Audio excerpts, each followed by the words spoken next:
My name is Evelyn Hart. I'm 62, a widow, and a mother who thought she would always have a place at her daughter's side. That belief shattered the night of Lauren's wedding. I remember the marble floor beneath my heels, the glitter of chandeliers casting everything in a warm glow.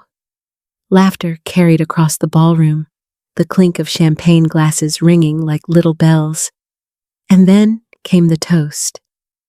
I leaned forward, waiting to hear even the smallest acknowledgement of me, some thread that tied me to this celebration.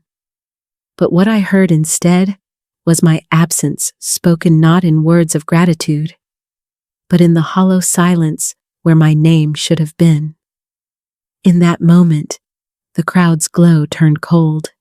I felt myself shrinking into the edges of the room, an uninvited shadow at my own daughter's joy. The champagne in my hand lost its sparkle, and so did I. I slipped out quietly. No scene, no confrontation. Just the echo of that toast following me into the night. That was the moment I realized something deeper was at play, something no mother expects to uncover about her own family. And so began my search for answers. Because if they could edit me out of a wedding, what else had they erased? That question leads directly to the heart of the next chapter, the mother they edited out. When Walter passed, the house grew unbearably quiet. For a time, Lauren filled that silence. She stopped by often, helped me sort through the paperwork, even brought dinner on nights when I could barely lift a pan. I told myself it was grief that drew her close, that in losing her father, she found comfort in taking care of me. But somewhere in that season of loss, something shifted. It wasn't loud or obvious. It was subtle. Like my place in the family was slowly being pushed to the edges. I'd arrive at gatherings to find photos already taken without me. Conversations recounted as if I hadn't been present. I brushed it off at first. Families adjust after death, I told myself. Then came the wedding. I should have felt proud seeing Lauren walk down the aisle in the lace gown that once belonged to my own mother. The delicate fabric carried 3 generations of women, and yet somehow, I was made to feel like a stranger to that legacy. I watched from a table far in the back, my seat set away from the head table, where families should sit. The laughter carried forward, but none of it seemed to reach me. That night, it struck me with sharp clarity my daughter hadn't just overlooked me, she had erased me. The dress, the seating, the speeches. They weren't accidents. I knew then I couldn't stay silent.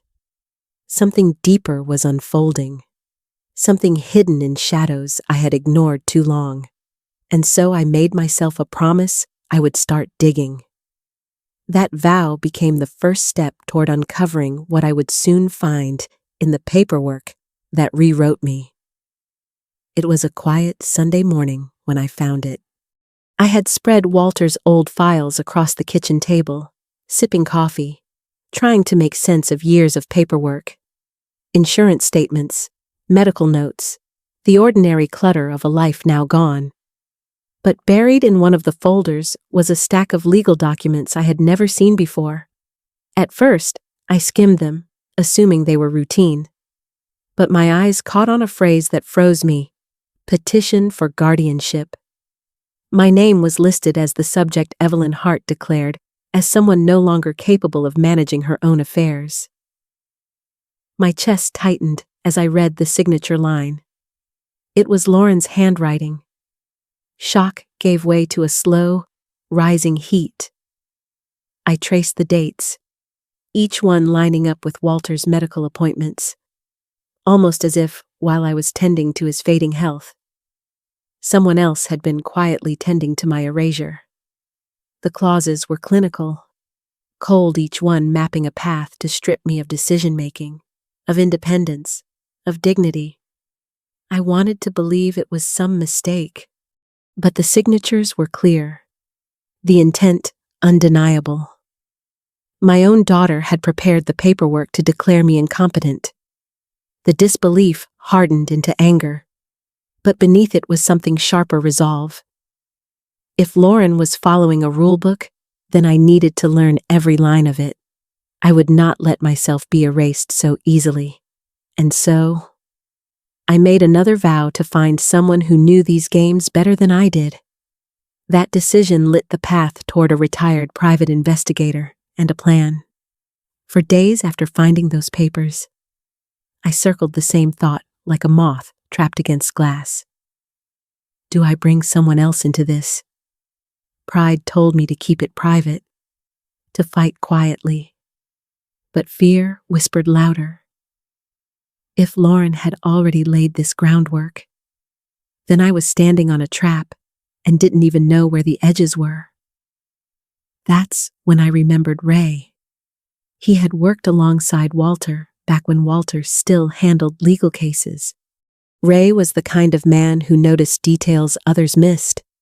A retired private investigator with a sharp eye and a steady way about him. Walter had trusted him more than most, and that memory felt like a hand on my back, nudging me forward.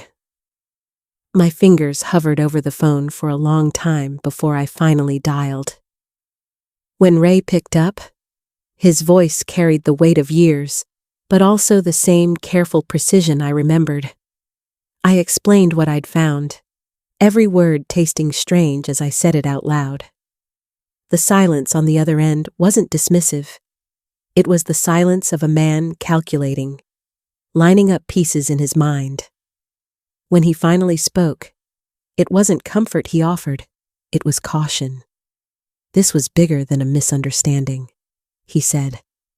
And if I wanted the truth, I needed to prepare for what it might cost. His seriousness chilled me, but in that cold was also something steady, the first sense that I wasn't walking blind anymore. I hung up, knowing the fuse had been lit.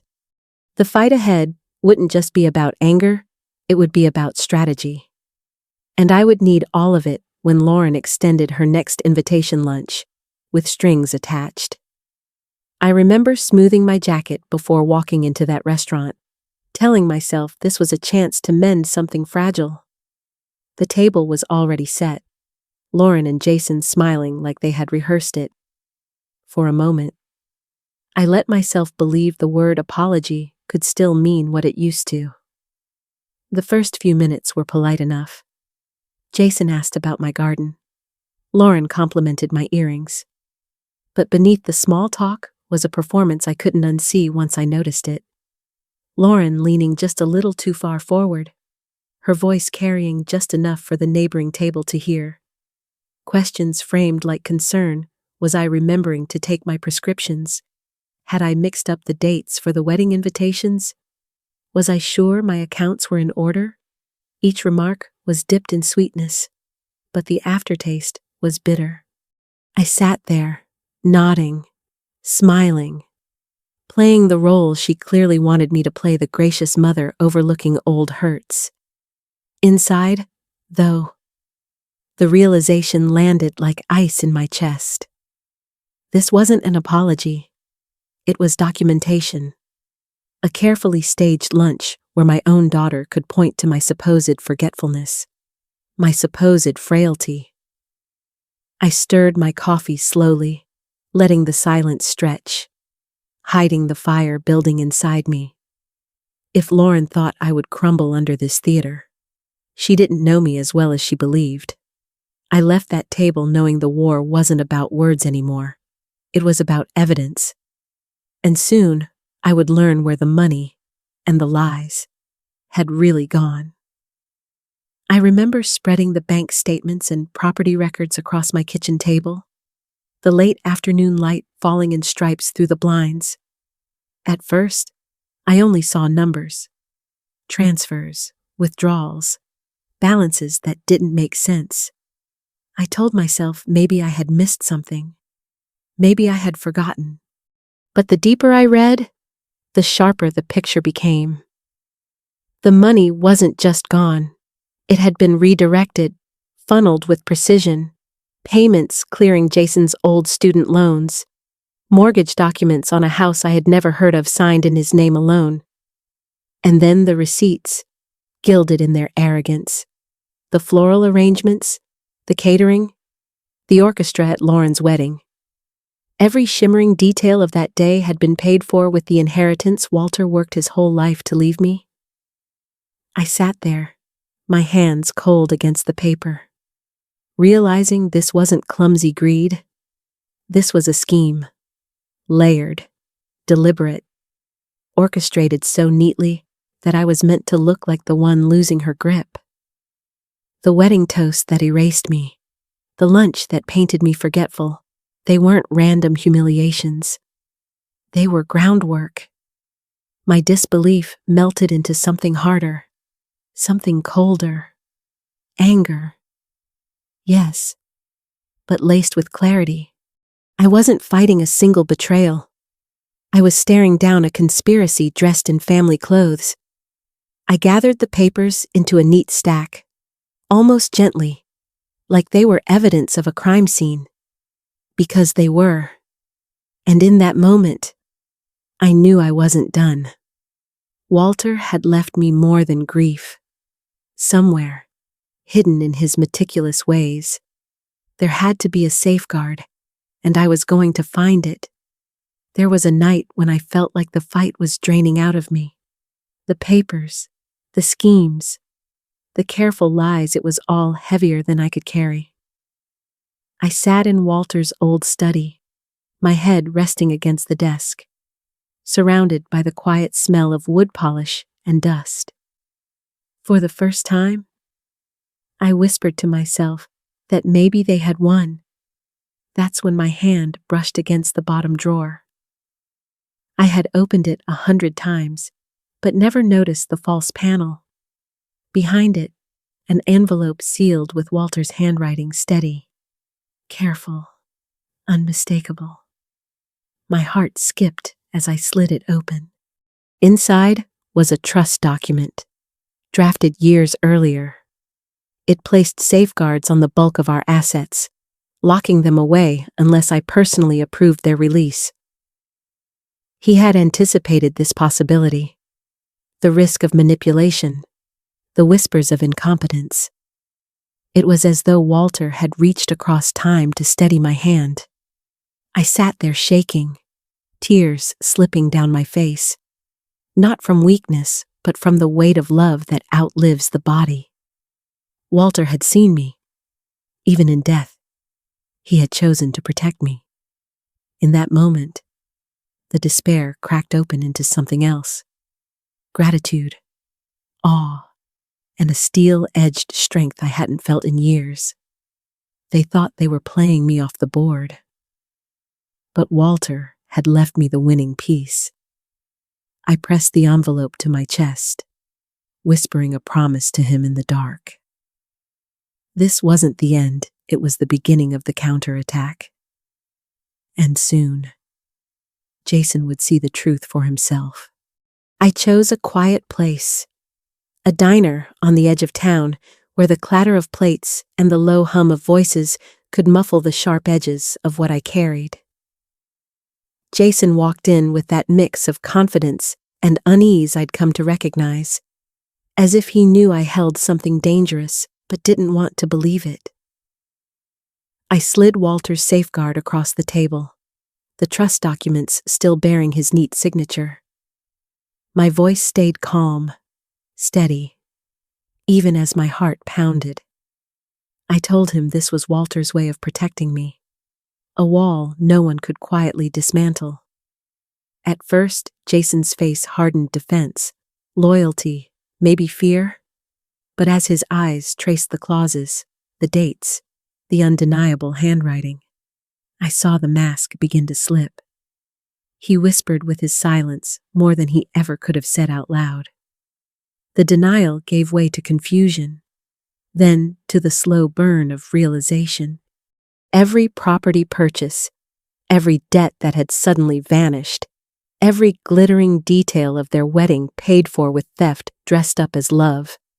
I wanted to reach across, to soften the blow. But how could I?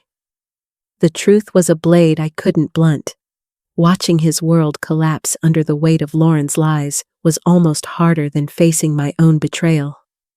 I hadn't just cracked open a fraud. I had shattered a marriage.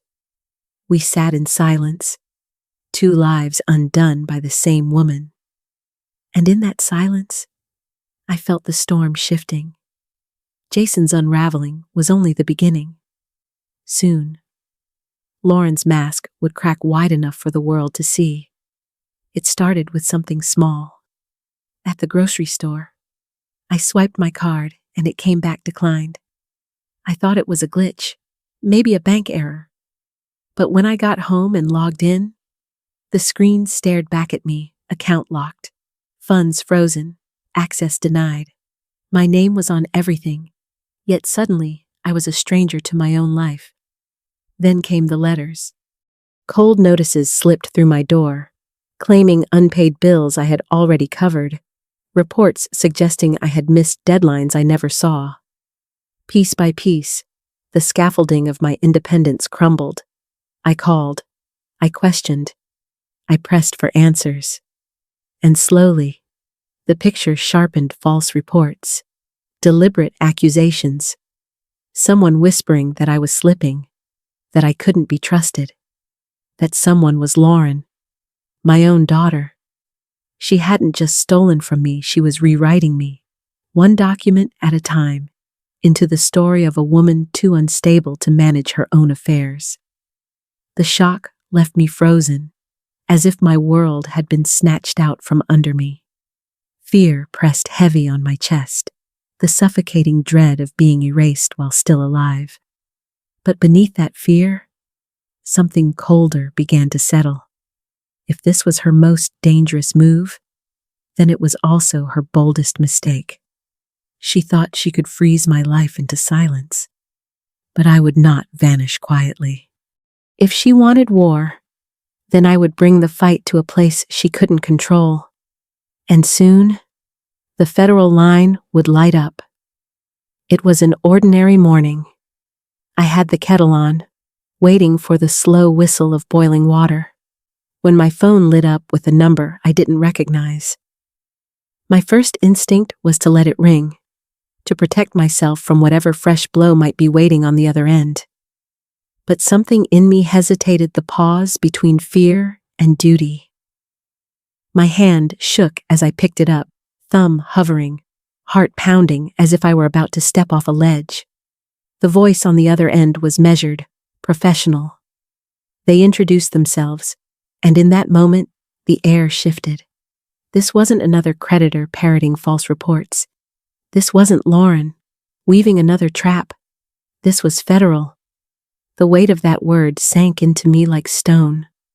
My family's betrayal had climbed beyond bloodlines, beyond whispered accusations, into the arena of law.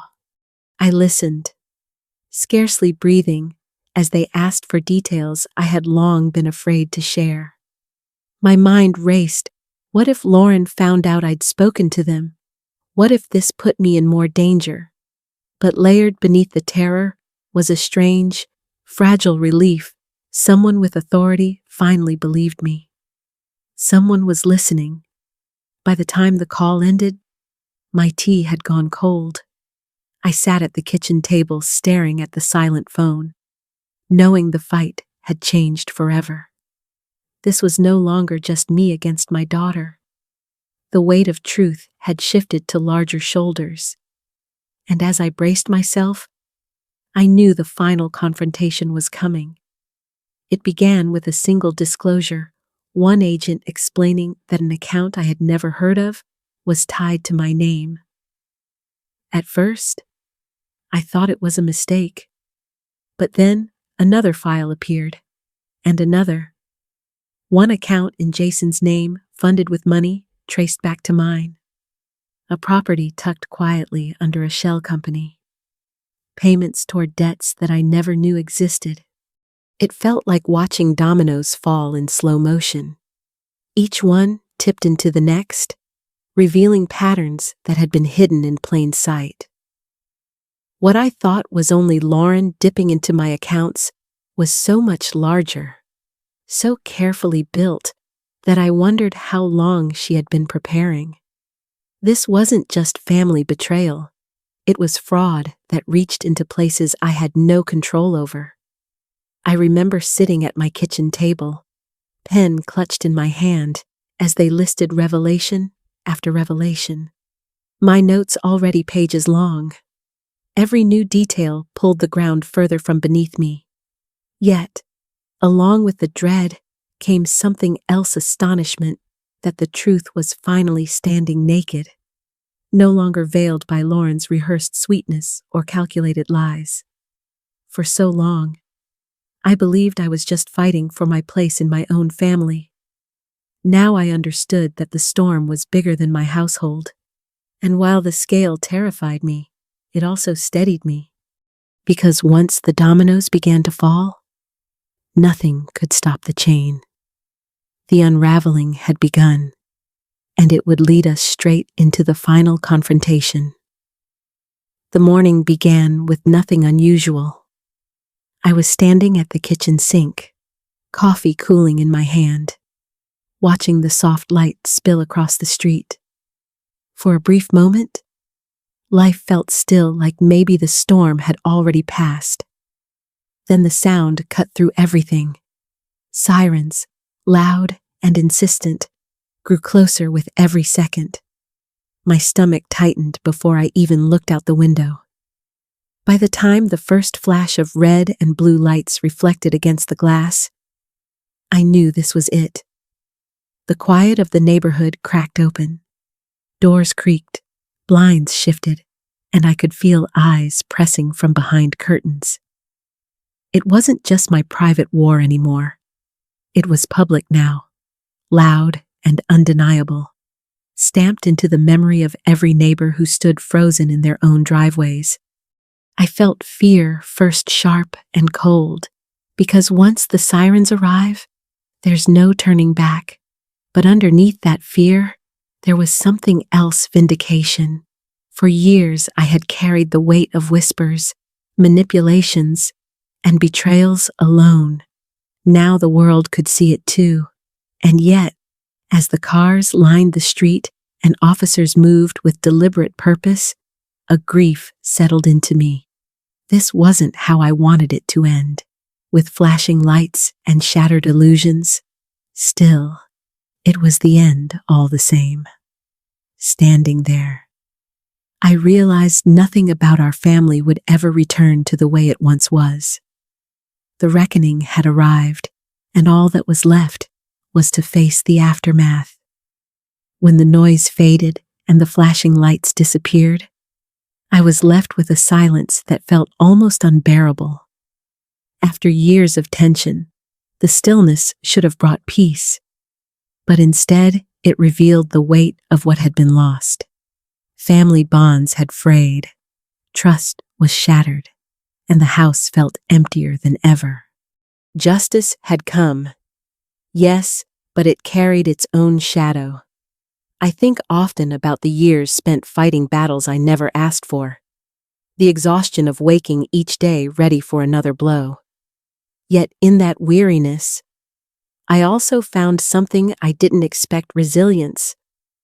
I learned that truth doesn't always roar, it sometimes whispers, steady and patient, waiting to be seen. And when the moment comes, even the strongest masks eventually crack. There is grief in knowing what can never be repaired. But there is also relief in knowing I stood firm, even when it felt impossible.